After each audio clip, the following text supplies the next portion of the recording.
அருண் என்ற மனிதன் எங்கேயும் தண்ணீர் பாட்டில் கையில் வைத்திருப்பான். உடல் தாகம் வரக்கூடாது என கவனித்தான். ஆனால் அவன் உள்ளம் அடிக்கடி கலங்கும். எல்லாம் இருக்கும்போது ஏன் காலியான உணர்வு? அந்த தாகத்தை தீர அருண் அதிக வேலை, பணம், பொழுதுபோக்கு, உறவுகளை முயற்சித்தான். ஒவ்வொன்றும் சிறிது சந்தோஷம் தந்தது. ஆனால் தாகம் மீண்டும் வந்தது. ஒரு மாலை அமைதியாக நடக்கும்போது வீதி நாய் உலர்ந்த குழாய் கீழ் தரையை நக்கியது. குழாயும் இணைப்பும் இருந்தும் தண்ணீர் இல்லை. இதுதான் நான் எல்லாம் இணைந்தும் உள்ள ஓட்டம் இல்லை. அன்று இரவு நீண்ட காலத்திற்கு பிறகு அமைதியாக உட்கார்ந்தான். மொபைல் சத்தம் இல்லை. அமைதியில் குரல் எழுந்தது. உன் ஆத்மா தாகம் என்னால் தான். அருண் போலத்திற்கு திரும்பி ஜெபித்தான்.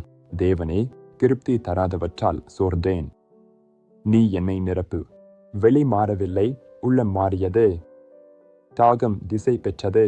உடல் தாகம் தண்ணீரை, ஆத்மா தாகம் தேவனை நாடும்.